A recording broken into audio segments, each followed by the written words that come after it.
Hello everyone, welcome to ओकुल India के सबसे अफोर्डेबल लर्निंग प्लेटफॉर्म में आप सभी लोगों का एक बार फिर से बहुत बहुत स्वागत है। 6 जनवरी 2026 ट्यूसडे यानी मंगलवार का दिन और इंडियन एक्सप्रेस न्यूज़ एनालिसिस की आईना सीरीज लेकर मैं शांतनु सनवाल एक बार फिर से आपके सामने हाजिर हूँ। तो मैं आज इसको आईना सीरीज इसलिए कह रहा हूँ क्योंकि आज हम लोग सिर्फ इंडियन एक्सप्रेस ही डिस्कस करेंगे। ठीक है, तो आज के न्यूज़पेपर पर चलें, आज के आर्टिकल्स पर चलें, उससे पहले मैं आपको एक चीज़ बताना चाहता हूँ कि हम आप लोगों के लिए एक और ये नया इनिशिएटिव लेके आए हैं कि जहाँ पर आपको डेली इंडियन एक्सप्रेस और द हिंदू के जितने भी इम्पोर्टेंट रेलिवेंट आर्टिकल्स हैं वो आपके साथ हम लोग शेयर करेंगे। ठीक है, जैसे आपके फ्रंट पेज के आर्टिकल्स हो गए, एडिटोरियल्स हो गए, दोनों न्यूज़पेपर के ओपिनियन का पेज आता है ये द हिंदू में, आइडियाज़ पेज आता है इंडियन एक्सप्रेस में।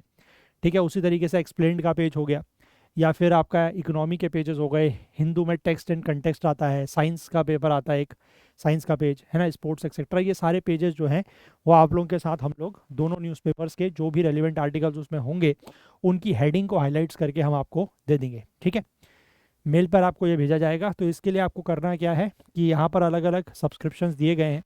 ठीक है, 1 महीने का सब्सक्रिप्शन 24 रुपये का है, 3 महीने का 69 का है, 6 महीने का 129 का है और 12 महीने का सब्सक्रिप्शन 249 का है। तो इसमें से जिसमें भी आप इंटरेस्टेड हो आप इनरोल कर सकते हैं। और इनरोल करने के लिए आपको करना क्या है, यहाँ पर एक क्यूआर कोड या यूपीआई आईडी दी गई है, इस पर आप पेमेंट करें। ठीक है, जिस भी सब्सक्रिप्शन आपको चाहिए, और हमें व्हाट्सएप पर अपना मैसेज पेमेंट प्रूफ के साथ और अपनी ईमेल आईडी बता दें।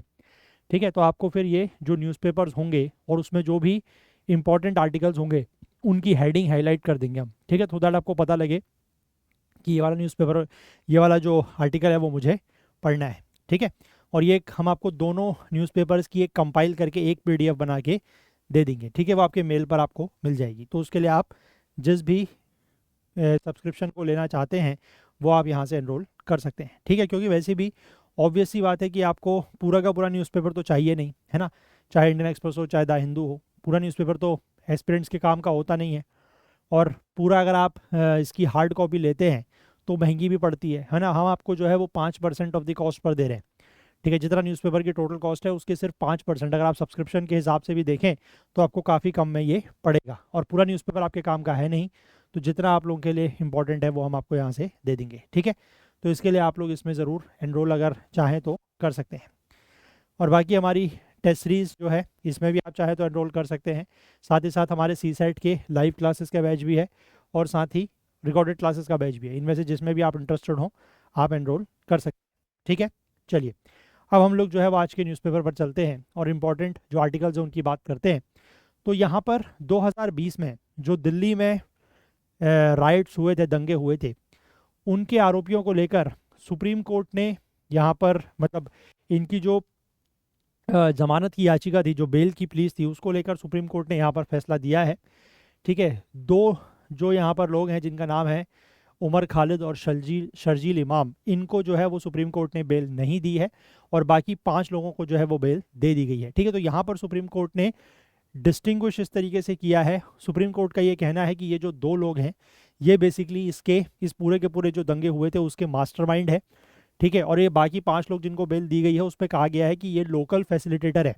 ठीक है, कि मतलब इन्होंने दंगों की साजिश नहीं रची, इन 5 लोगों ने, इन्होंने उस साजिश को अंजाम दिया। ठीक है, और ये जो 2 लोग हैं ये मुख्य साजिश करता है, ये इसके जो है वो हैं, क्या बोल सकते हैं इनको, कॉन्स्पिरेटर कह सकते हैं, मास्टरमाइंड कह सकते हैं, है ना। तो ये वाला मतलब जो दिल्ली में 2020 में जब ये हुआ था, आपका सिटीजनशिप अमेंडमेंट बिल एक्ट आया था 2019 में, उसके खिलाफ जो है वो दिल्ली में दंगे हो गए थे, है ना, रोड जाम किए, चक्का जाम वगैरह किए गए थे, तो उन सब का प्लान इन्होंने बनाया था, ऐसा सुप्रीम कोर्ट का कहना है। इसको लेकर एक्सप्लेन पेज पर एक आर्टिकल है वो हम लोग यहाँ पर देखेंगे, है ना। इसके बाद यहाँ पर India's cut Russian oil, senator and Trump says Modi new I was not happy. ठीक है, यहाँ पर एक बार फिर से डोनाल्ड ट्रंप का ये कहना है कि भारत ने रशिया से जो तेल लेना कम किया है उसके पीछे, है ना, उसके पीछे कारण ये है कि उनका कहना है कि प्रधानमंत्री मोदी को पता था कि इस वजह से मैं काफ़ी मतलब नाराज़ हूँ, मैं खुश नहीं हूँ। और एक तरीके से मतलब उनका इशारा इस तरफ है कि प्रधानमंत्री नरेंद्र मोदी ने भारत मतलब ये अमेरिका के राष्ट्रपति डोनाल्ड ट्रंप को खुश करने के लिए रशिया से तेल लेना बंद कर दिया है। ठीक है, तो ये इस तरीके की बातें पहले भी करते रहे हैं और ये बोलते ही रहते हैं ना ऐसा, तो इस पर हमें ज़्यादा ध्यान नहीं देना है। हम यहाँ पर आगे चलते हैं। एक आर्टिकल हम लोग यहाँ पर देखते हैं पहले, पेज नंबर 6 में। ठीक है, ये क्या है देखो, यहाँ पर राजनाथ सिंह जो है हमारे डिफेंस मिनिस्टर, उनका क्या कहना है कि marine resources are not assets of any one nation. ठीक है, ये बेसिकली जो इवेंट है ये क्या है, हमारा पहला indigenously build pollution control vessel. ठीक है, जिसका नाम है इंडियन कोस्ट गार्ड का ये शिप है जिसका नाम है समुद्र प्रताप। ठीक है, ये भारत का पहला indigenously build pollution control vessel है। तो इसकी कमीशनिंग हो रही थी कल, और उस दौरान जो है इन्होंने ये बातें कही हैं। ठीक है, याद रखिएगा, the first of the two indigenously build pollution control vessels. ठीक है, समुद्र प्रताप क्या है पूछा जा सकता है। दो हमारे ऐसे पॉल्यूशन कंट्रोल वेसल बन रहे हैं, उसमें से ये पहला है, और इसको बनाया है गोवा शिपयार्ड लिमिटेड ने। ठीक है, और गोवा में ही इसकी कल कमीशनिंग थी। तो उस दौरान हमारे जो रक्षा मंत्री हैं राजनाथ सिंह, वो वहाँ पर थे उस कार्यक्रम में, और उस दौरान उन्होंने ये बात कही है। ठीक है, तो अब ये पॉल्यूशन कंट्रोल मतलब वही जैसे कहीं ऑयल स्पिल वगैरह हो जाता है या इस तरीके के कुछ इवेंट्स होते हैं, तो उससे ये बचाने में मदद करेगा। ठीक है, यहाँ पर ये भी कहा गया है कि भारत का जो आत्मनिर्भर भारत वाला जो प्लान है, ठीक है, उसको ध्यान में रखते हुए ये जो शिप है ना समुद्र प्रताप, इसमें 60% इंडिजीनियस कंटेंट है। ठीक है, और ये पहला इंडिया का पहला indigenously developed pollution control vessel है। और अभी तक जो इंडियन कोस्ट गार्ड है, यानी कि जो भारतीय तटरक्षक का जो उनका फ्लीट है ना, उसमें ये सबसे बड़ा शिप है। ठीक है, और ये भी कहा जा रहा है कि कंसिस्टेंट एफर्ट्स किए जा रहे हैं कि इसमें जो इंडिजीनियस कंटेंट है उसको 90% से ज़्यादा बढ़ाया जाए, है ना। अब इसके बाद इन्होंने ये कहा है कि मतलब राजनाथ सिंह जी का ये कहना है कि मुझे बताया गया कि समुद्र प्रताप को जो है वो स्पेशली डिज़ाइन किया गया है फॉर पॉल्यूशन कंट्रोल, लेकिन इसका रोल सिर्फ पॉल्यूशन कंट्रोल का ही नहीं है। ये basically search and rescue operations में भी काम करेगा, कोस्टल एरियाज़ की पेट्रोलिंग भी करेगा, और हमारी जो मैरीटाइम सेफ्टी है उसको भी स्ट्रेंथन करेगा। ठीक है, रिसेंट ईयर्स में मरीन पॉल्यूशन जो है वो एक सीरियस ग्लोबल चैलेंज के रूप में इमर्ज हुआ है ना। और climate change and global warming, maritime environmental pollution is not just a strategic necessity but a moral responsibility.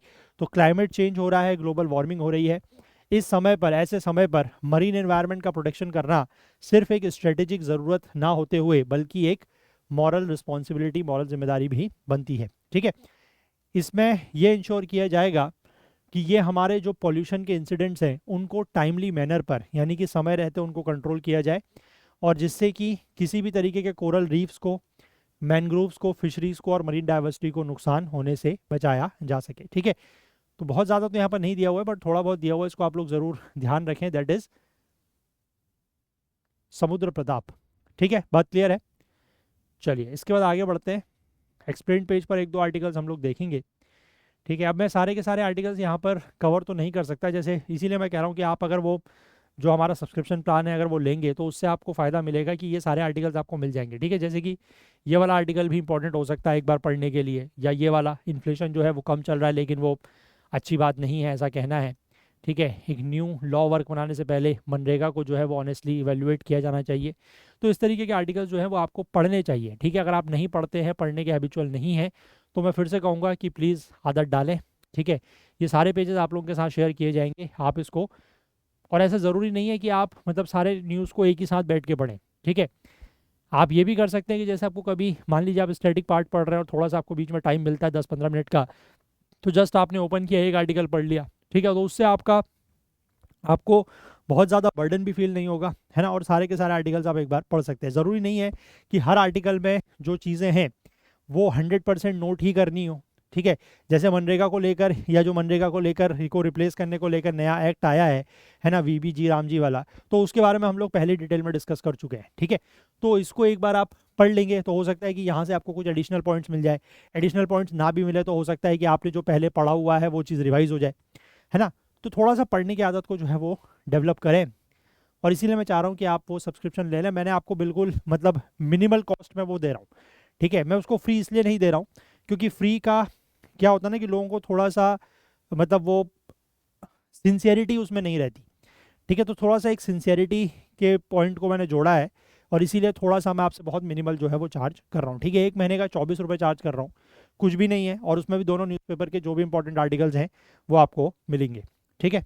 चलिए अब हम यहाँ पर बात करते हैं एक दो आर्टिकल्स की एक्सप्लेन पेज पर, ठीक है। यहाँ पर वही कहा गया है कि जो सुप्रीम कोर्ट ने इन दोनों की, शर्जील इमाम और उमर खालिद की जो बेल डिनाई करी है, उसके साथ सुप्रीम कोर्ट ने एक हायरार्की ऑफ ऑफेंडर्स जो है वो बनाया है, ठीक है। देखो मैंने आपको बताया कि 2020 में जो दिल्ली में राइट्स हुए थे उसको लेकर कॉन्स्पिरेसी या षड्यंत्र का जो मामला है, उसमें सुप्रीम कोर्ट ने दो लोगों को, उमर खालिद और शर्जील इमाम, इनको जो है वो बेल डिनाई करी है, और इसके साथ 5 और लोगों को राहत दी है, ठीक है। वो 5 का नाम है गुलफिशा फातिमा, मीरान हैदर, शीफा उर रहमान, मोहम्मद सलीम खान एंड शादाब अहमद। तो इन 5 को बेल दे दी गई है, लेकिन इन 2 को बेल नहीं दी गई है, ठीक है। 2 जजों की बेंच थी, जस्टिस अरविंद कुमार और NV अंजारिया। इन्होंने यहाँ पर एक फ्रेमवर्क बनाया है of differentiated roles of the alleged conspirators, distinguishing the architects of the conspiracy and its facilitators, ठीक है। तो यहाँ पर सुप्रीम कोर्ट ने ये कहा है कि हालांकि उन दंगों में ये 7 लोग शामिल थे, है ना, ऐसा सुप्रीम कोर्ट का कहना है, लेकिन जो 5 है जिनको बेल दी गई है वो इसके मुख्य कॉन्स्पिरेटर्स नहीं थे, वो साजिशकर्ता नहीं थे, वो मास्टरमाइंड नहीं थे, उन्होंने सिर्फ इस घटना को अंजाम दिया था, एग्जीक्यूट किया था, ठीक है। लेकिन ये जो 2 लोग हैं जिनको बेल डिनाई की गई है, सुप्रीम कोर्ट का कहना है कि ये मुख्य साजिशकर्ता हैं, कॉन्स्पिरेटर्स हैं, ये इन्होंने ही पूरा जो डिसरप्शंस हुए थे उसका प्लान बनाया था, है ना, और यही मास्टरमाइंड है, ठीक है। तो सुप्रीम कोर्ट ने यहाँ पर ये कहा कि इस तरीके की जो इतनी बड़ी कॉन्स्पिरेसी या षड्यंत्र हुआ है उसमें ideological drivers can not claim parity with those accused of merely executing orders on the ground, ठीक है। कि जो आइडियोलॉजिकल ड्राइवर्स हैं, आइडियोलॉजिकल ड्राइवर्स मतलब वही जो मुख्य साजिश करता है, आप उनको उनके समान नहीं रख सकते जिन्होंने सिर्फ ग्राउंड पर उस साजिश को एग्जीक्यूट किया है, ठीक है। साजिश को जिन्होंने सिर्फ अंजाम दिया है उनका लेवल अलग है, और जिन्होंने इस षड्यंत्र को रचा, इस साजिश को रचा, उनका लेवल अलग है, ऐसा सुप्रीम कोर्ट का कहना है, ठीक है। The central theme of the judgment is individualised assessment of culpability. Culpability मतलब कि आपका कितना बड़ा दोष है, ठीक है, उसको इन्होंने इंडिविजुअली असेस किया है। Supreme court observe that the roles attributed to the accused very significantly, noting a discernible differentiation in the hierarchy of the alleged conspiracy. वही मैंने आपको बताया कि उसमें डिफरेंशिएशन किया गया है। खालिद और इमाम को लेकर कोर्ट का ये कहना है कि the prosecution material places them at the level of conceptualization, direction, orchestration and mobilization. They are described in the verdict as the ideological drivers and masterminds who formulated the strategy of converting protest against the Citizenship Amendment Act into road blockades to paralyze Delhi.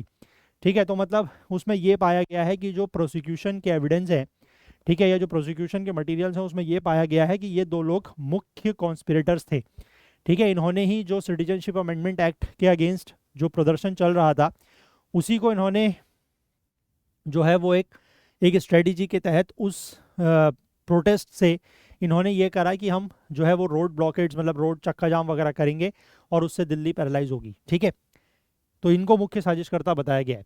और बाकी जो 5 लोग हैं जिनको bell दी गई है उनको supreme court ने कैरेक्टराइज किया है एज लोकल लेवल फैसिलिटेटर्स या साइट लेवल एग्जीक्यूटर्स। वही मैं कह रहा हूँ कि जिन्होंने चीज़ों को सिर्फ एग्जीक्यूट करा है, ठीक है, उनका रोल ये बताया गया है। Their roles were described as derivative, meaning they acted upon directions received from the top tier, यानी कि जिनको उनको सिर्फ और सिर्फ निर्देश मिले हैं और उन्होंने उन निर्देशों को फॉलो किया है।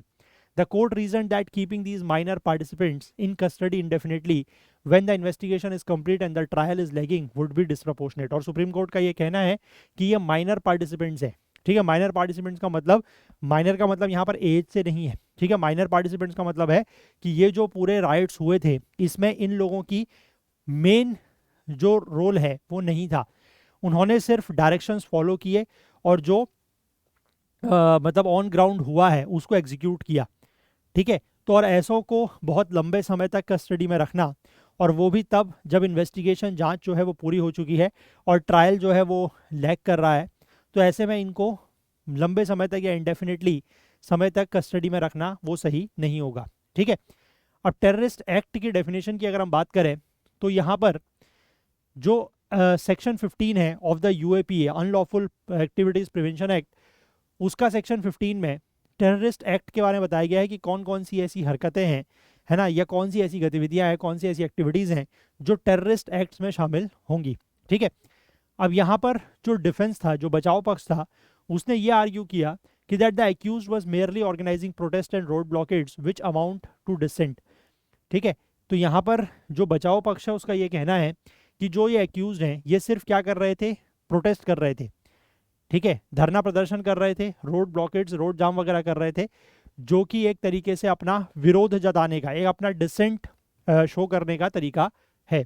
सुप्रीम कोर्ट ने हालांकि इस आर्ग्यूमेंट को जो है वो रिजेक्ट किया और ये कहा कि section 15 is not limited to the use of conventional weapon such as bombs और फायर आर्म्स, कि जो सेक्शन 15 है यूएपीए का, जो किसी भी एक्टिविटी को, किसी भी गतिविधि को, किसी भी हरकत को एक आतंकी गतिविधि, एक टेररिस्ट एक्ट डिफाइन करता है, उसका मतलब ये नहीं है कि सिर्फ आप अगर किसी तरीके के हथियारों का, किसी तरीके के बम बारूद का इस्तेमाल कर रहे हैं, सिर्फ वही टेररिस्ट एक्टिविटी होगी। ठीक है, सुप्रीम कोर्ट का ये कहना है कि the definition include acts done using any other means of whatever nature that are likely to threaten the economic security of India और डिसरप्ट एसेंशियल सर्विसेज।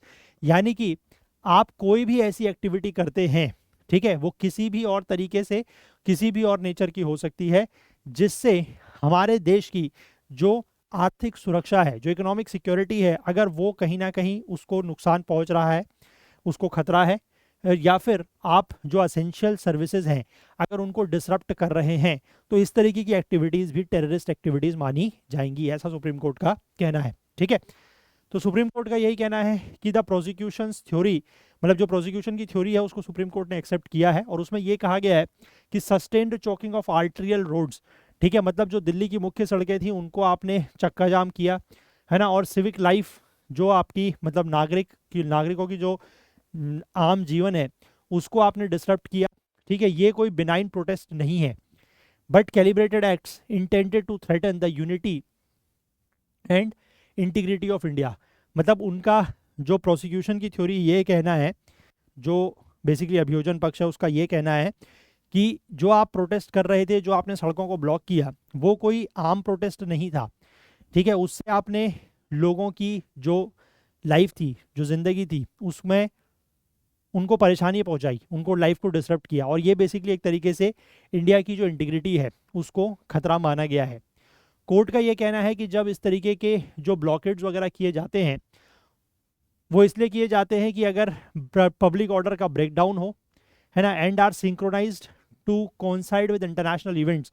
उस समय आपको याद होगा जब ये इवेंट, मतलब जब ये इंसिडेंट हुआ था दिल्ली में राइट्स का, तो उसी के कुछ समय के बाद ही भारत में अमेरिका के राष्ट्रपति डोनाल्ड ट्रंप, ठीक है, डोनाल्ड ट्रंप उस समय अपने पहले कार्यकाल में थे, डोनाल्ड ट्रंप भारत में आने वाले थे। ठीक है, तो उनका ये भी कहना है कि इस तरीके के इंटरनेशनल इवेंट्स के साथ आपने सिंक्रोनाइज करके उस मतलब एक पर्टिकुलर समय पर आपने ये काम किया, तो इसलिए ये सारी जो एक्टिविटीज़ हैं ये एक्टिविटीज़ टेररिस्ट एक्ट की डेफिनेशन में आती हैं, ऐसा सुप्रीम कोर्ट का कहना है। ठीक है, अब ये जो इंटरप्रिटेशन है ये डायरेक्टली ग्रांट ऑफ बेल को इम्पैक्ट करता है। यूएपीए का जो सेक्शन 43D सब सेक्शन 5 है, वो ये कहता है कि no accused can be released on bail if the court is of the opinion that the accusations are prima facie true. ठीक है, तो उसमें यह कहा गया है कि किसी भी आरोपी को बेल पर, जमानत पर नहीं छोड़ा जा सकता अगर कोर्ट का ये विचार है, कोर्ट का ये ओपिनियन है कि जो एक्विजिशंस हैं, जो आरोप लगाए गए हैं, वो प्राइमा फेसी सही हैं। अगर ऐसा कोर्ट को लगता है, कोर्ट का ये ओपिनियन बनता है, ये विचार बनता है कि जो भी एक्यूजिशंस हैं, जो भी आरोप हैं, वो प्रथम दृष्टिया सही है, प्राइमा फेसी करेक्ट है, तो फिर बेल नहीं दी जा सकती। ठीक है, और उमर खालिद और शर्जील इमाम के केस में इसी चीज़ को अप्लाई करते हुए कोर्ट का ये कहना है कि जो भी मटेरियल है, चाहे वो जो विटनेस है यानी कि जो गवाह हैं उनके चाहे बयान हो, चाहे व्हाट्सएप चैट्स हों या मीटिंग रिकॉर्ड्स हों, वो सफिशिएंटली इस्टेब्लिश करते हैं prima facie case of conspiracy. तो prima facie case of conspiracy establish यहाँ पर होता है, इसीलिए the statutory bar on bail operated with full force against them. तो इसीलिए जो लॉ के अंतर्गत बेल ना देने का जो प्रोविज़न है वो उनके खिलाफ पूरे तरीके से अप्लाई किया गया है, ऐसा कोर्ट का कहना है। ठीक है, अब यहाँ पर सवाल आता है प्रोलॉन्ग्ड इनकार्सरेशन का, क्योंकि 2020 में जो है वो ये मामला हुआ है और तब से इनको गिरफ्तार किया हुआ है। ठीक है, आरोप तो साबित एज सच नहीं हुआ है, finally they are not proven guilty, but still ये तब से ही जेल में है। ठीक है, तो 5 साल से ज़्यादा इन्होंने जेल में जो है वो बिता दिया है। ठीक है, तो इसको लेकर यहाँ पर सभी जो एपेलेंट्स हैं उन्होंने इसी बारे में आर्ग्यूमेंट अपना सबमिट किया है कि लेंथ ऑफ देयर कस्टडी, ठीक है, एक्यूज जो है वो जेल में 2020 से हैं और ट्रायल जो है वो अभी भी फ्रेमिंग ऑफ चार्जेस के स्टेज पर ही रुका हुआ है। ठीक है, उन्होंने 2021 का एक सुप्रीम कोर्ट का फैसला था यूनियन ऑफ इंडिया वर्सेस के नजीब, जिसमें ये कहा था कि कॉन्स्टिट्यूशनल कोर्ट्स जो है वो बेल ग्रांट कर सकते हैं despite the UAPA bar if there is no likelihood of a speedy trial to protect the right to life and liberty under article 21 of the constitution. तो इसमें बेसिकली ये कहा गया है इस वाले केस में कि जो कोर्ट्स हैं वो जमानत दे सकते हैं। ठीक है, भले ही वो यूएपीए में जो रेस्ट्रिक्शंस हैं आर्टिकल 43D5 में, उसके बावजूद कोर्ट्स जो हैं वो बेल दे सकते हैं अगर स्पीडी ट्रायल की कोई चांस ना हो। ठीक है, अगर तेज़ी से ट्रायल चलने का कोई चांस ना हो, और ऐसा इसलिए किया जाना चाहिए ताकि जो हमारा कॉन्स्टिट्यूशन का आर्टिकल 21 है, right to life and liberty, उसको प्रोटेक्ट किया जा सके। ठीक है, लेकिन सुप्रीम कोर्ट ने, मतलब ये तो जो अपील करता थे, जो एपेलेंट्स थे, उनकी तरफ से ये बात कही गई। ठीक है, मतलब इस आधार पर उन्होंने अपनी अपील फाइल करी थी। ठीक है, लेकिन सुप्रीम कोर्ट ने यहाँ पर क्लैरिफाई किया इस केस को लेकर कि that K Najeeb does not provide a mechanical rule where delay automatically trumps the statute. ठीक है, तो वहाँ पर सुप्रीम कोर्ट ने ये कहा कि ये वाला जो केस था उसमें बेसिकली कोई ऐसा मैकेनिकल रूल नहीं है कि अगर ट्रायल में देरी हो रही है तो आपको हम बेल दे दें। ठीक है, कि delay does not operate a trump card that automatically displaces statutory restraint but rather serves as a trigger for heightened judicial scrutiny. ठीक है, तो उसमें इनका यही कहना है कि ऐसा नहीं है कि अगर मतलब लंबे समय तक केस चल रहा है या केस की शुरुआत ट्रायल नहीं हो रहा है ना, तो हम आपको ऑटोमेटिकली जो है वो बेल ग्रांट कर दें, ऐसा नहीं हो सकता है। Supreme Court also concluded that the delay was partly due to the voluminous evidence, और सुप्रीम कोर्ट का ये भी कहना है कि ये जो देरी हो रही है उसके पीछे कारण ये है कि जो एविडेंस है वो बहुत बड़े हैं, मतलब बहुत ज़्यादा हैं। ठीक है, 1000 से ज़्यादा डॉक्यूमेंट्स हैं, 835 जो है वो विटनेस हैं, और जो प्रोसीजरल ऑब्जेक्शंस रेज किए गए हैं by the defence and could not be solely attributed to the prosecution. ठीक है, कि मतलब डिफेंस की तरफ से भी जो ऑब्जेक्शंस या प्रोसीजरल ऑब्जेक्शंस किए गए हैं उसकी वजह से भी डिले हो रहा है, और डिले की वजह से, मतलब डिले के कारण सिर्फ प्रोसिक्यूशन नहीं है। कोर्ट का यह कहना है कि the plea of delay must be balance against the gravity of the offence and the role of the accused, कि हम के दोनों चीज़ों को जो है वो बैलेंस करना होगा कि जो डिले की वजह से जो इस तरीके के प्लीज या याचिकाएं लगाई जाती हैं जमानत की, उसको हमें बैलेंस करना होगा, या उसको हमें देखना होगा कि जो अपराध था वो कितना गंभीर था। ठीक है, कितना सीरियस ऑफेंस था, और जो एक्यूज हैं, जो आरोपी हैं, उनका उस अपराध में किस तरीके का रोल था। ठीक है, इनको मास्टरमाइंड्स कहा गया है, खालिद और इमाम को। तो इनका जो ग्रेविटी ऑफ द ऑफेंस है और इनकी जो कॉन्स्पिरेटोरियल सेंट्रलिटी है, meant the statutory embargo on bail outweighed the delay factor. ठीक है, तो इसीलिए मतलब इनका जिस तरीके से रोल बताया गया है और जितना गंभीर ये अपराध था, उसके हिसाब से सुप्रीम कोर्ट का कहना है कि जो इनको बेल नहीं देनी है, जो बेल डिनाई करनी है, वो ज़्यादा सही है as compare to the delay factor, कि डिले हो रहा है उसके बेसिस पर हम इनको बेल देते हैं, ऐसा नहीं है। ठीक है, लेकिन जो फैसिलिटेटर्स हैं, फैसिलिटेटर्स मतलब जिन्होंने सिर्फ लॉजिस्टिक्स या लोकल मोबिलाइजेशन में अपना रोल प्ले किया, उनके लिए कोर्ट का ये कहना है कि उनको अगर हम बहुत लंबे समय तक लगातार जेल में रखते हैं तो वो फिर प्यूनिटिव बन जाता है, क्योंकि उनके पास कोई ऑटोनॉमस कैपेसिटी नहीं थी ट्रायल प्रोसेस को थ्रेटन करने के लिए। तो इसलिए जो बैलेंस है वो उनके लिबर्टी के फेवर में टिल्ट होता है, इसलिए उनको बेल दे दी गई है बाकी 5 को। ठीक है, अब जो अगले जो 5 हैं जिनको सुप्रीम कोर्ट ने राहत दी है, उनके ऊपर भी कुछ कंडीशंस लगाई गई हैं। एक तो यह है कि वो एविडेंस को के साथ छेड़खानी नहीं कर सकते। ठीक है, विटनेस गवाहों को इन्फ्लुएंस नहीं कर सकते। उनको पर्सनल बॉन्ड भरना होगा 2 लाख रुपए का विद 2 लोकल श्योरिटीज़, और national capital of Delhi territory of Delhi में ही रहना होगा। उनको ये भी कहा गया है कि आपको अपने पासपोर्ट सरेंडर करने होंगे, और दिल्ली पुलिस की जो क्राइम ब्रांच पुलिस स्टेशन है वहाँ पर हफ्ते में 2 बार जो है वो रिपोर्ट करना होगा। The court has also restrained them from making any public commentary regarding the case and prohibited them from contacting witness. ठीक है, कि इस केस के बारे में आप कोई भी पब्लिक कमेंट्री नहीं कर सकते और विटनेसेस से भी कांटेक्ट नहीं कर सकते हैं। ठीक है, खालिद और इमाम के लिए ये है कि सुप्रीम कोर्ट ने ये बात मानी है कि जो ट्रायल है वो बहुत हल्के चल रहा है और ट्रायल कोर्ट को ये निर्देश दिए हैं कि वो इसमें तेज़ी लाएं। The court also provided a specific window for them to seek bail again. तो कोर्ट का ये कहना है कि आप दोबारा से बेल की मांग कर सकते हैं, लेकिन उसके लिए कंडीशन ये रखी गई है कि या तो जो ट्रायल कोर्ट है, ठीक है, अगर वो प्रोटेक्टेड विटनेसेस का एग्जामिनेशन कर ले उसके बाद, ठीक है, मतलब जो विटनेसेस हैं उनसे जो भी सवाल जवाब करने हैं, है ना, इन्वेस्टिगेशन टीम को वो एक बार कर लें, ट्रायल कोर्ट कर ले, उसके बाद वो बेल के लिए अप्लाई कर सकते हैं। और या फिर ये जो फैसला आया है कल का, उसके 1 साल के अंदर, अगर 1 साल तक, मतलब 1 साल से पहले अगर जो प्रोटेक्टेड विटनेसेस हैं उनका अगर एग्जामिनेशन कर लिया गया, ठीक है, उनको एग्जामिन कर लिया गया, उनसे सवाल जवाब जो भी है पूछने वो पूछ लिए गए, तो उस तब वो, अगर मान लीजिए वो काम 6 महीने में हो गया, तो तब वो बेल के लिए अप्लाई कर सकते हैं। लेकिन अगर 1 साल तक ये चीज़ नहीं होती है ना, विटनेसेस का एग्जामिनेशन नहीं होता है, तो फिर 1 साल के बाद वो बेल के लिए अप्लाई कर सकते हैं। ठीक है, तो मतलब अभी ये मान के चलिए कि ये थोड़ा और लंबे समय तक के लिए जेल में ही रहेंगे। ठीक है, चलो, बाकी मैंने आपको ये वाला एक, मतलब जो ये पार्ट है इसमें मैंने आपको ऑलमोस्ट सारी, ये जो केस था यूनियन ऑफ इंडिया वर्सेस के नजीब, ये तो बता ही दिया है। एक केस यहाँ पर जिक्र और किया गया है, वो है सोमा सेन वाला केस। ठीक है, सोमा सेन का केस है in the Bhima Koregaon case, है ना, उसको लेकर भी यहाँ पर मतलब सुप्रीम कोर्ट ने क्या बातें कही हैं, यूएपीए और जो लॉन्ग, मतलब लंबे समय तक इनकार्सरेशन होता है उसको लेकर। ठीक है, तो वो एक बार आप पढ़ लेना, मैं शेयर कर दूंगा। इसके बाद नीचे अगर हम बात करें, ये जो अभी इशू चल रहा है ना, ये जो वेनेजुएला के राष्ट्रपति निकोलस मडूरो को कैप्चर किया है अमेरिका के द्वारा, अब इसके बाद 3 और देशों का यहाँ पर जिक्र हो रहा है। एक है कोलंबिया, एक क्यूबा और एक है मैक्सिको। ठीक है, तो अब इसके पीछे मतलब ट्रंप से इनको भी खतरा है, इन देशों को, कि इनके ऊपर भी जो है वो ऐसा कुछ किया जा सकता है। ग्रीनलैंड को लेकर भी खतरा है। ठीक है, तो इसी की हम बात करते हैं।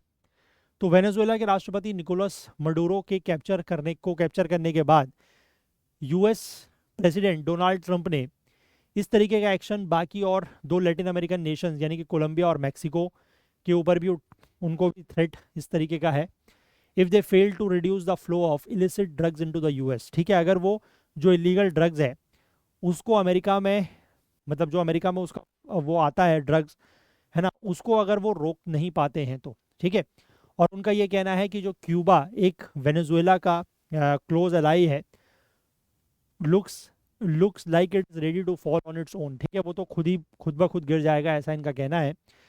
तो ये सिर्फ जो 19वीं सेंचुरी का मॉनरो डॉक्ट्रिन है, सिर्फ उसके बारे में नहीं है। ये मैंने आपको कल बताया था मॉनरो डॉक्ट्रिन के बारे में, कि जिसमें ये कहा गया है कि वेस्टर्न जो हेमिस्फेयर है वो यूएस के इन्फ्लुएंस में रहेगा।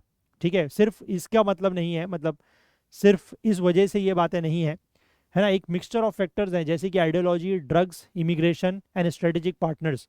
ठीक है, तो ट्रंप का जो गुस्सा है वो इन सब के पीछे ये चीज़ें भी बताई गई हैं। अब अगर हम बात करते हैं कोलंबिया को लेकर, तो कोलंबिया के ट्रेडिशनली, पारंपरिक तौर पर काफ़ी नज़दीकी संबंध रहे हैं। ठीक है, सिक्योरिटी और ट्रेड टाइज रहे हैं अमेरिका के साथ। और कोलंबिया जो है वो अमेरिका को जो क्रूड ऑयल सप्लाई होता है उसका एक मेजर सप्लायर रहा है। ठीक है, साथ ही साथ ये देश ऐसा है जो कि दुनिया में लीडिंग प्रोड्यूसर है कोकेन का। ठीक है, और साथ ही साथ कोकोआ प्लांट का, जिससे कोकेन बनता है, accounting for over 2/3 of the total production of both. ठीक है, पूरे दुनिया में जितना प्रोडक्शन कोकीन का या कोकोआ प्लांट का होता है उसका 2/3 जो है वो कोलंबिया से आता है। अब इन दोनों देशों के बीच का जो रिलेशन है, जो संबंध है, वो 2022 में जब पहला वहाँ के लेफ्टिस्ट प्रेसिडेंट बनते हैं गस्तावो पेट्रो, उसके बाद से इनके बीच का संबंध जो है वो थोड़ा सा खराब हो जाता है। ठीक है, ये गुस्तावो पेट्रो जो है, इन्होंने मतलब ये इस बात को लेकर राजी नहीं थे कि यूएस की जो ड्रग पॉलिसी है उसको ये साथ ये कोऑपरेट करेंगे।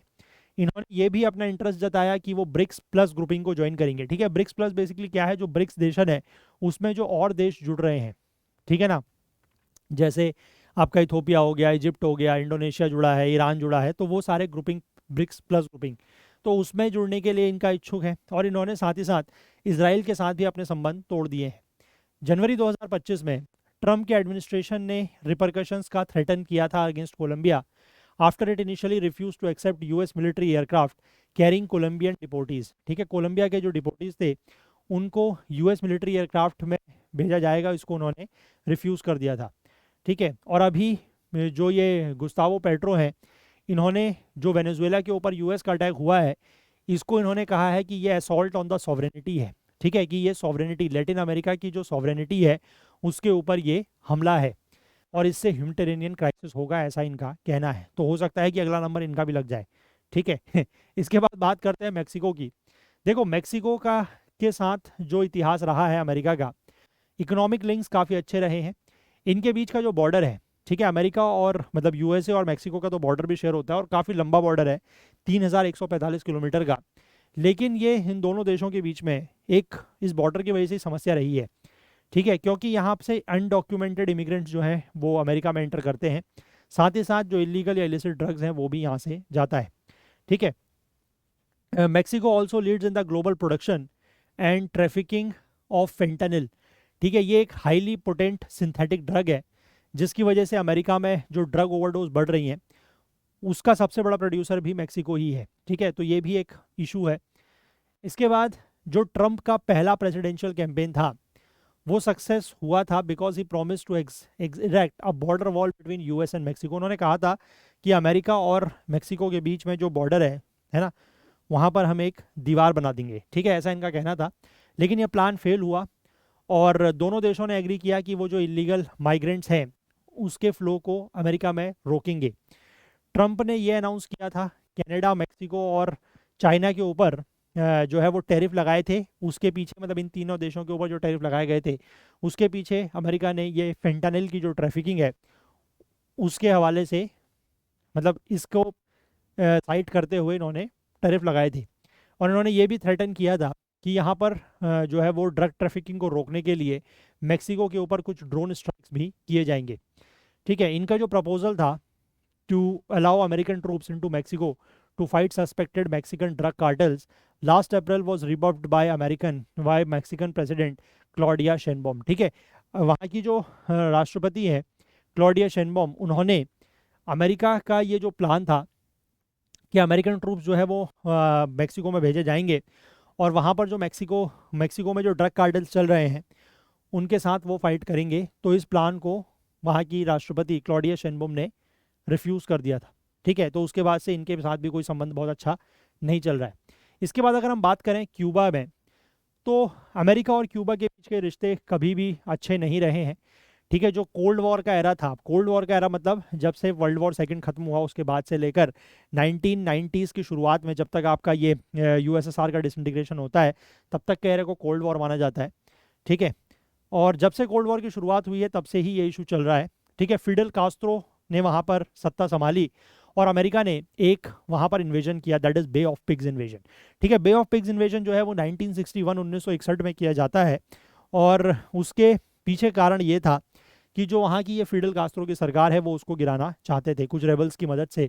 ठीक है, हालांकि वो उसको कर नहीं पाए और एक ये जगह भी है वहाँ पर, एक बे आपको मिलता है क्यूबा में, अगर आप मैप में देखेंगे तो बे ऑफ पिग्स। ठीक है, तो हालांकि वो उसको कर नहीं पाए और यूएस ने अमेरिका ये क्यूबा के ऊपर काफ़ी लंबे समय से इकोनॉमिक सैंक्शंस लगा रखे हैं। ठीक है, हालांकि बराक ओबामा जब प्रेसिडेंट थे तो उस दौरान थोड़ा सा उनको राहत दी गई, लेकिन ट्रंप ने फिर से ये कहा है कि क्यूबा जो है वो टेररिज्म को, आतंकवाद को सपोर्ट करता है, उसका स्पॉन्सर है। Cuba remains dependent on Venezuela for oil and has received large scale foreign investment from China and Russia. ठीक है, क्यूबा जो है वो तेल के लिए वेनेजुएला के ऊपर निर्भर है और इसको काफ़ी ज़्यादा मात्रा में फॉरेन इन्वेस्टमेंट भी मिला है चाइना और रशिया से। ठीक है, अब क्योंकि वेनेजुएला की जो अर्थव्यवस्था है वो काफ़ी अनसर्टेन हो चुकी है इस पूरे इंसिडेंट के बाद, तो क्यूबा जो है वो वापस से रशिया के पास जा सकता है ना, building on their increased military and economic cooperation in recent years. जो उसका रशिया के साथ पिछले कुछ समय में मिलिट्री और इकोनॉमिक कोऑपरेशन बेहतर हुआ है, इसलिए वो वापस से राहत या मदद जो है वो रशिया से मांग सकता है। ठीक है, तो इन तीनों देशों का संबंध अमेरिका के साथ कैसा रहा है वो मैंने आपको बता दिया। अब यहाँ पर बात करते हैं ग्रीनलैंड की। ठीक है, क्योंकि ग्रीनलैंड को लेकर भी अमेरिका ने बहुत पहले ही, डोनाल्ड ट्रंप ने ये बात बहुत पहले ही कह दी थी कि हम इसको एनेक्स करेंगे। ठीक है, यूएस प्रेसिडेंट ने फिर से अपना जो ये थ्रेट है to annex the autonomous Danish province of Greenland, इसके बारे में फिर से बात कही है। ग्रीनलैंड वैसे तो आप कह सकते हैं कि डेनमार्क का हिस्सा है, डेनमार्क का हिस्सा उसको माना जाता है, लेकिन वहाँ पर काफ़ी ज़्यादा जो है वो ऑटोनॉमी है। ठीक है, सिर्फ उनकी जो करेंसी पॉलिसी है, इकोनॉमिक पॉलिसीज़ हैं, या फिर जो फॉरेन पॉलिसी है ना, सिक्योरिटी पॉलिसीज़ है, वो डेनिश कंट्रोल करते हैं, डेनमार्क कंट्रोल करता है, लेकिन बाकी चीज़ें जो है वो उनकी खुद की ऑटोनॉमी है। ठीक है, अब यहाँ पर इनका कहना है डोनाल्ड ट्रंप का कि US absolutely needs it for the defence while his aides posted provocative soon maps on the island wrapped in an American flag। ठीक है, इनका ये कहना है कि अमेरिका को ये डिफेंस के लिए चाहिए, अपने डिफेंस के लिए चाहिए, और वहीं इनके जो मतलब आप कह सकते हैं साथी हैं डोनाल्ड ट्रंप के, उन्होंने ऐसे मैप्स जो है वो पोस्ट किए जिसमें इस आइलैंड को, ग्रीनलैंड को अमेरिकन फ्लैग में लिपटा हुआ दिखाया गया है। ठीक है, तो उससे भी प्रोवोकेशन यहाँ पर हो रहा है। अब यहाँ पर डेनमार्क, ग्रीनलैंड और यूके के जो लीडर्स हैं उन्होंने इस रिमार्क्स को स्ट्रांगली अपोज किया है ना। The rebuttals mark the latest response in a year long campaign by US to annex the province with Trump even expressing willingness to use force. ठीक है, मैं आपको पहले ही बता रहा है कि ट्रंप ने पिछले 1 साल से उनका ये कैंपेन चल रहा है कि हम इस प्रोविंस को, ग्रीनलैंड को एनेक्स करेंगे, इसके ऊपर कब्जा करेंगे, और अगर ज़रूरत पड़ी तो हमें फोर्स का इस्तेमाल भी करना पड़ सकता है। ठीक है, लेकिन उसका विरोध ग्रीनलैंड, डेनमार्क, यूके के जो लीडर्स हैं वो इसको अपोज कर रहे हैं। ठीक है, अब अगर स्ट्रेटेजिक लोकेशन की बात करें तो अमेरिका का जो इंटरेस्ट है ग्रीनलैंड पे वो इसलिए है क्योंकि एक तो ये दुनिया का सबसे बड़ा आइलैंड है। ठीक है, और इसकी जो स्ट्रेटेजिक लोकेशन है वो बहुत अच्छी है।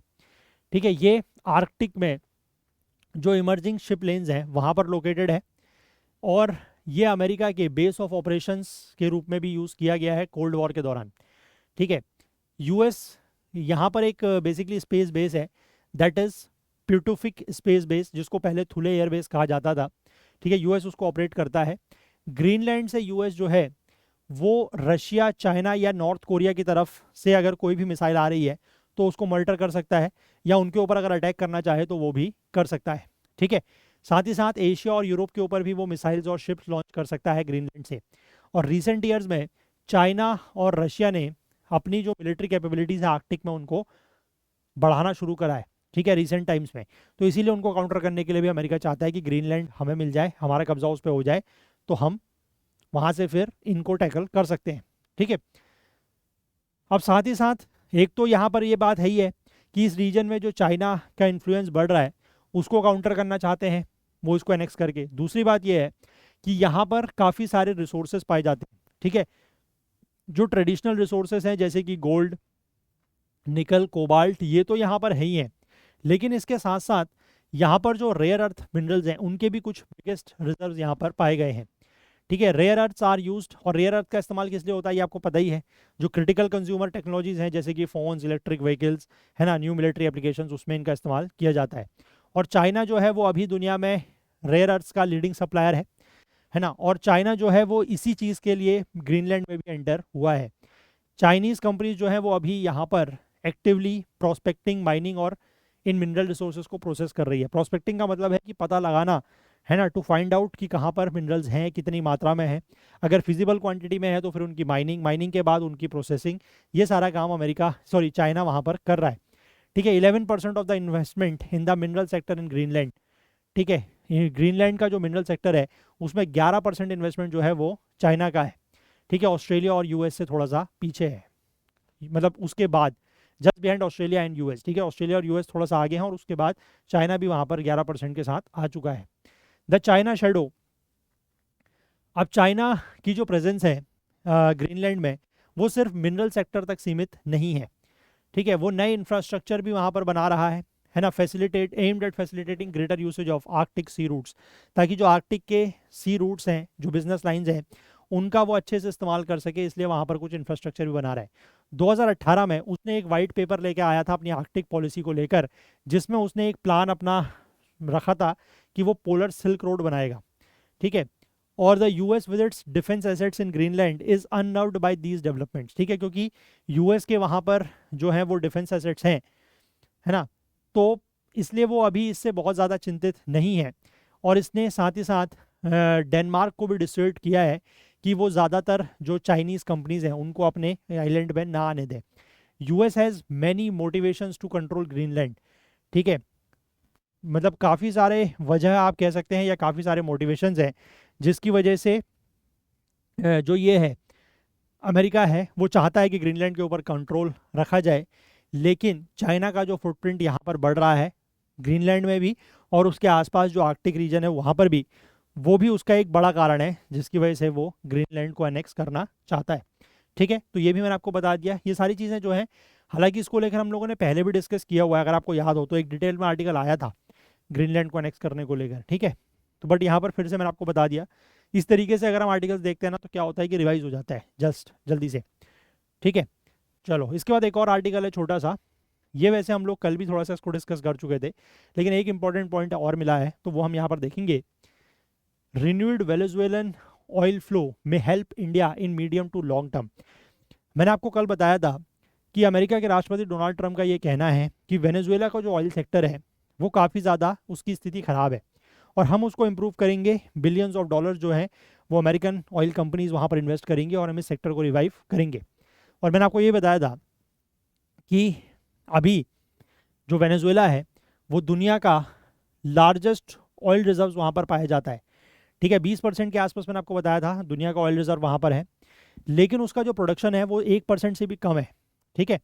ये बात मैंने आपको कल बताई थी और इसलिए मैंने ये भी बताया था क्योंकि इंडिया जो है वो अभी वहाँ से कुछ भी तेल जो है वो इंपोर्ट नहीं कर रहा है रिसेंट ईयर्स में, ठीक है। यहाँ पर मैंने आपको कल बताया था और यही चीज़ यहाँ पर लिखी भी गई है कि Venezuelan crude import by Indian refiners, ठीक है, कि कितना इंपोर्ट कर रहा है। और यहाँ पर आप देख सकते हैं 21, 22, 23 में बिल्कुल भी नहीं है, ठीक है। 24, 25 में हुआ है लेकिन बहुत कम, पहले ज़्यादा होता था, ठीक है। उसके बाद जब अमेरिका ने सेंक्शंस वगैरह लगाए तो उसके बाद फिर हमने पूरी तरीके से बंदी कर दिया, फिर थोड़ा सा सेंक्शंस में वेवर दिया गया तो फिर थोड़ा सा लिया गया, लेकिन अभी बहुत ज़्यादा हम लोग तेल नहीं ले रहे हैं, रिसेंट मंथ्स में तो कुछ भी नहीं ले रहे हैं, तो इससे कोई फ़र्क नहीं पड़ने वाला।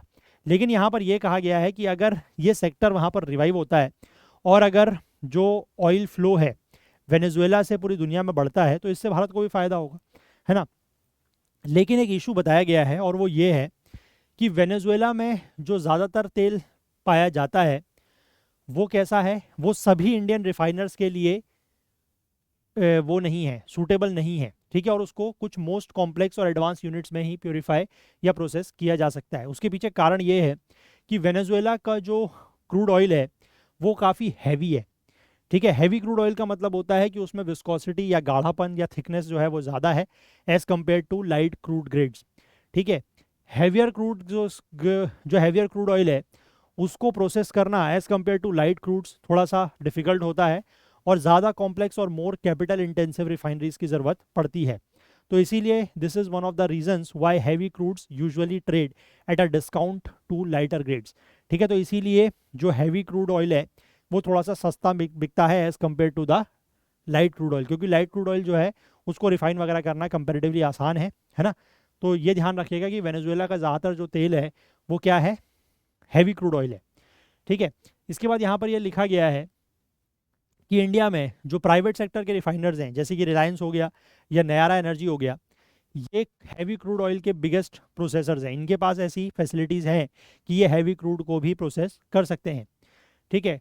कुछ लिमिटेड हैवी क्रूड वॉल्यूम्स जो है वो ओकेजनली कुछ पब्लिक सेक्टर रिफाइनर्स के द्वारा भी, रिफाइनरीज के द्वारा भी जो है वो की जाती हैं, जैसे कि इंडियन ऑयल की पारादीप रिफाइनरी है या मंगलोर रिफाइनरी एंड पेट्रोकेमिकल्स हैं, ठीक है, जो इसकी मंगलोर में यूनिट है वहाँ पर भी ये थोड़ा बहुत रिफाइनरिंग होती है।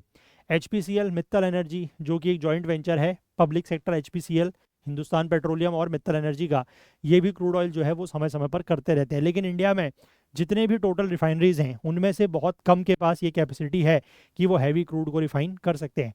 तो इसीलिए कहा जा रहा है कि अगर वेनेजुएला का जो ऑयल सेक्टर है अगर वो रिवाइव होता भी है ना, अमेरिका अगर वाकई में, एक तो उसमें टाइम बहुत लगेगा, पैसा बहुत लगेगा, लेकिन अमेरिका अगर वो फिर भी करता है और वेनेजुएलन ऑयल फ्लो पूरी दुनिया में बढ़ता है तो वो फिर भी हमारे लिए उतना फ़ायदेमंद नहीं है, क्योंकि वो ज़्यादातर जो अमेरिका वेनेजुएला का तेल है वो हैवी ग्रेड का है और हैवी ग्रेड को रिफाइन करना हर रिफाइनरी में वैसी फैसिलिटी अवेलेबल नहीं होती, ठीक है।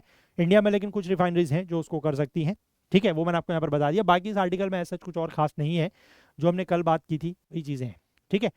चलिए, तो यही आर्टिकल्स थे जो आज हमें डिस्कस करने थे। तो सेशन को हम लोग इतना ही रखते हैं। और अगर आप इस वाले जो हमारा ये प्रोग्राम है अगर इसमें ज्वाइन होते हैं, ठीक है, तो आपके साथ ये वाले सारे आर्टिकल्स प्लस और भी जो एडिटोरियल पेज, आइडियाज़ पेज के आर्टिकल हैं और साथ ही साथ द हिंदू के भी जो आर्टिकल्स इंपॉर्टेंट है वो आपके साथ शेयर किए जाएंगे। तो मैं चाहूँगा कि अगर आप इंटरेस्टेड हैं, ठीक है, अगर वाकई में आप देखो सिंसियर एस्पिरेंट हो, ठीक है, तो पढ़ना चाहिए, मेरे हिसाब से पढ़ना चाहिए। न्यूज़पेपर वगैरह पढ़ना बहुत ज़रूरी है। आप एनालिसिस देख लो, इधर उधर कहीं से भी देख लो, उससे उतना ज़्यादा इम्पैक्ट आपको नहीं मिलेगा। थोड़ा बहुत इम्पैक्ट ज़रूर मिलता है, थोड़ा आपका टाइम बचता है, लेकिन आपको किसी भी न्यूज़ एनालिसिस में, है ना, उतना आप वीडियोस नहीं देख सकते दिन भर में, 3-4 घंटे के वीडियोस नहीं दे सकते। लेकिन अगर आप आर्टिकल्स पढ़ते हो तो आप मेरी बात मान के चलो कि जितने भी आर्टिकल्स हैं वो आप 1-1.5 घंटे में पूरे कर सकते हो आराम से, ठीक है। और उनका वर्ड टू वर्ड नोट्स बनाना नहीं है, शॉर्ट में नोट्स बनाना है, ठीक है, अपने मेंस के लिए, प्रीलिम्स के लिए, जैसे भी वो आर्टिकल इंपॉर्टेंट है। तो 1-1.5 घंटे में आपका न्यूज़पेपर हो सकता है, ठीक है। और 1-1.5 घंटा या 2 घंटा भी अगर आपको पूरा न्यूज़पेपर में और नोट्स बनाने में लग रहा है तो वो मतलब इतना वर्दी है, ठीक है, क्योंकि वो आपके प्रीलिम्स में भी काम आना है, मेंस में भी काम आना है। मेंस में अगर आप आंसर राइटिंग करेंगे, है ना, लेकिन अगर आप कुछ करंट के जो इश्यूज हैं या करंट का जो डेटा है अगर उसको कोट नहीं करेंगे तो आपके आंसर जो हैं वो एक मतलब मीडियोकर आंसर बन के रह जाएंगे, अच्छे आंसर्स आपको नहीं मिलेंगे, ठीक है, अच्छे मार्क्स आपको नहीं मिलेंगे। तो इसलिए थोड़ा सा न्यूज़पेपर पढ़ा करो, ये मेरी पर्सनल रिक्वेस्ट है, बाकी मर्ज़ी आपकी, ठीक है। अगर आप चाहते हैं तो मैं आपके लिए ये एक काफ़ी अफोर्डेबल प्लान लेके आया हूँ, आप इसको ज्वाइन कर लें, ठीक है। न्यूज़पेपर खुद से पढ़ें और आर्टिकल्स जो भी इंपॉर्टेंट होंगे उनकी हेडिंग हाईलाइट करके हम आपको दे देंगे, सो दैट कि आपको उस पर्टिकुलर पेज में ये ना ढूंढना पड़े कि कौन कौन से आर्टिकल्स पढ़ने हैं। जो हाईलाइट, जिनके हेडिंग हाईलाइट होगी आप सिर्फ उन्हीं को पढ़ें, लेकिन पढ़ें ज़रूर, ठीक है। तो अगर आप चाहें तो ज़रूर ज्वाइन कर सकते हैं, बाकी इच्छा आपकी है। चलिए, और बाकी हमारी टेस्ट सीरीज़ वगैरह में भी आप ज्वाइन कर सकते हैं अगर इंटरेस्टेड है तो। और सी सेट के लाइव बैच भी है, रिकॉर्डेड बैच भी है, जिसमें भी आपको इंटरेस्ट हो आप ज्वाइन कर सकते हैं। तो चलिए, अगर आपको आज का सेशन पसंद आया हो तो लाइक ज़रूर करें, ज़्यादा से ज़्यादा शेयर करें। आपके जो भी डाउट्स हैं, जो क्वेरीज हैं, वो आप कमेंट कर सकते हैं।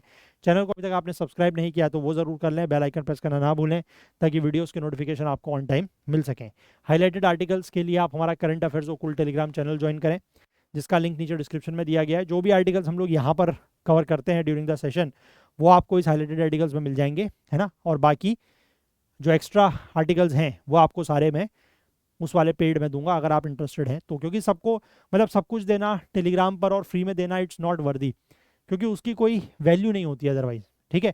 अगर आपको वैल्यू वाकई में ऐड करनी है या आप किसी चीज़ की वैल्यू चाहते हैं तो थोड़ा सा अगर आप पे करेंगे तो आपको लगता है कि यू आर इन द, जिसको कहते हैं ना, एक फ्रेज होता है स्किन इन द गेम, ठीक है। स्किन इन द गेम का मतलब है कि अगर आप कुछ पैसा लगा रहे हो तो आपको लगता है कि हाँ आपका कुछ लगा है तो आपको उसके लिए मेहनत करनी चाहिए। लेकिन अगर फ्री में आपको मिल जाए कुछ चीज़, आप उसकी वैल्यू ही नहीं करोगे, ठीक है। ये मेरा मानना है, बट बाकी आपकी इच्छा, मैं कोई आपको फोर्स नहीं कर रहा। अगर आप वाकई में इंटरेस्टेड हो तो आप ज्वाइन कर सकते हैं, ठीक है।